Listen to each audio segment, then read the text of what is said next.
कहानी की शुरुआत में हम एक लड़की को देखते हैं जिसका नाम लारा क्रॉफ्ट है। शुरुआत में उसे अपने सामने एक हीरा दिखता है जिसे वो लाने की कोशिश करती है तो उसके सामने एक रोबोट आ जाता है। तभी रोबोट की और लारा क्रॉफ्ट की लड़ाई होने लगती है जिसमें दिख रहा था कि लारा क्रॉफ्ट लड़ाई करने में सबसे आगे है।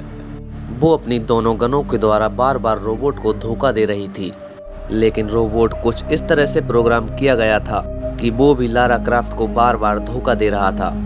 एक बार तो उसने लारा क्रॉफ्ट को अपने नीचे ही जकड़ लिया, लेकिन लारा क्रॉफ्ट बड़ी मुश्किल से बची और उसने रोबोट के तारों को निकाल दिया। इससे पूरा रोबोट अपने आप रुक गया।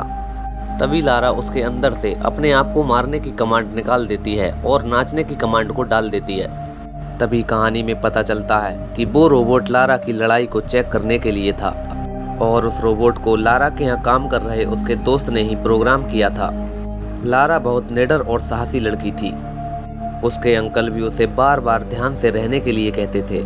आज सभी ग्रहों के एक लाइन में आने का पहला चरण था, जो कि पृथ्वी पर एक सूर्य ग्रहण के साथ समाप्त होगा। दरअसल ऐसा समय 5000 सालों में एक बार आता है, इसीलिए वे दो जादुई त्रिभुज के टुकड़ों को जोड़ने की एक चाबी ढूंढ रहे थे। वेनिस शहर में एक इल्यूमिनाती नाम की कंपनी है जिसमें मिस्टर पावेल से पूछा जाता है कि वो चाबी को कब तक ढूंढ पाएंगे। मिस्टर पावेल ये कहते हुए चले जाते हैं कि वो जल्द ही उस चाबी को ढूंढ लेंगे, जबकि उन्हें उस चाबी के बारे में कुछ भी पता नहीं था। तभी हम लारा को देखते हैं जो अपने पिता को याद कर रही थी। दरअसल उसके पिता इसी चीज को ढूंढते हुए कई साल पहले गुजर चुके थे। लारा माइक्रोस्कोप में चेक करती है कि ग्रह कुछ ही दिनों के अंदर आमने सामने आने वाले थे। जैसे ही लारा रात में सो रही होती है तभी उसे एक सपना आता है और सपने के अंतर्गत वो अपने पापा की बातों को ध्यान से सुन रही थी, जो उसे जादुई घड़ी और ट्रायंगल के बारे में बता रहे थे। तभी अचानक से लारा की आंख खुल जाती है और उसके कानों में घड़ी की टिक टिक की आवाज़ आती है। वो उस घड़ी को ढूंढने के लिए अपने घर में इधर उधर जाने लगती है और एक लकड़ी की दीवार को जाकर तोड़ देती है जहाँ पर एक बक्सा रखा हुआ था। वो उस बक्से को खोलकर देखती है तो उसके भीतर एक बड़ी सी घड़ी निकलती है। वो उस घड़ी को लेकर अपने दोस्त हिलेरी के पास जाती है। हिलेरी जैसे ही उस घड़ी को खोलकर देखता है तो वो अंदर से अजीब तरह की थी, लेकिन वो उसके अंदर कुछ भी अलग नहीं देख पाता है। तभी लारा की नज़र उस घड़ी के अंदर पड़ जाती है जहाँ पर एक लाल रंग की चीज़ चमक रही थी। लारा उस घड़ी को हिलेरी से खोलने के लिए कहती है, लेकिन वो घड़ी इस तरीके से बनी थी कि उसे खोला नहीं जा सकता था। तभी लारा उसे हथौड़ी मारकर तोड़ देती है और उसके अंदर एक चमकती हुई चीज को देखती है। अगले दिन को लारा उस घड़ी को लेकर अपने पिता के दोस्त के पास जाती है जिनका नाम मिस्टर बिल्सन है और वो लारा से मिलने के बाद काफ़ी ज़्यादा खुश होते हैं। तभी वहाँ लारा की मुलाकात अपने पुराने बॉयफ्रेंड एलेक्स से होती है, लेकिन अब उन दोनों का पूरी तरह से ब्रेकअप हो चुका है। बिल्सन जैसे ही उस घड़ी को देखते हैं तो वो आश्चर्यचकित रह जाते हैं और वो लारा से बताते हैं कि वे उस घड़ी के बारे में कुछ नहीं जानते हैं। ये सुनने के बाद लारा उस घड़ी को वापस ले लेती है, मगर वे एक ऐसे व्यक्ति को जानते हैं वो इस घड़ी के बारे में सब कुछ जानता है। बिल्सन लारा को उस आदमी का पता देते हैं और वहाँ से जाने के लिए कहते हैं। लारा अपनी घड़ी को वापस लेकर अपने घर पर लौट आती है। अगले दिन को लारा अपनी बाइक को लेकर बिल्सन के दिए हुए पते पर जाती है तो वह इल्यूमिनाती कंपनी में पहुंच जाती है जहां पर मिस्टर पाव काम करते हैं। दरअसल वो आदमी मिस्टर पावेल ही थे जो कि घड़ी के बारे में अच्छे से जानते थे।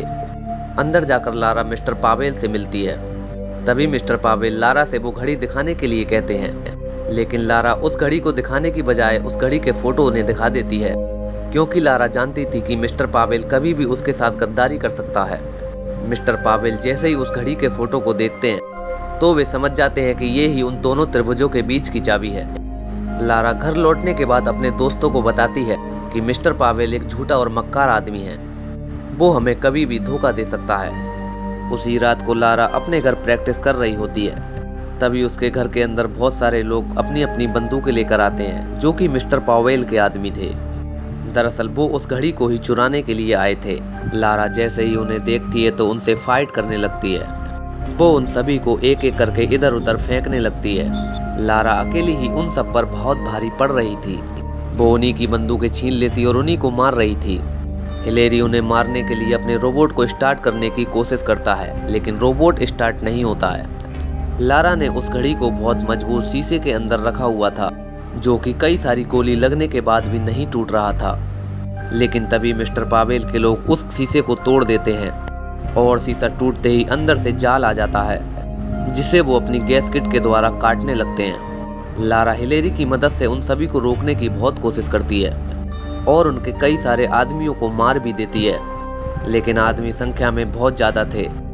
वो घड़ी के चारों तरफ लगे जाल को धीरे धीरे काट लेते हैं और वहाँ से घड़ी को उठाकर फरार हो जाते हैं। क्या लारा वापस उस घड़ी को ला पाएगी? अगला पार्ट देखने के लिए हमारे चैनल को सब्सक्राइब कर लेना।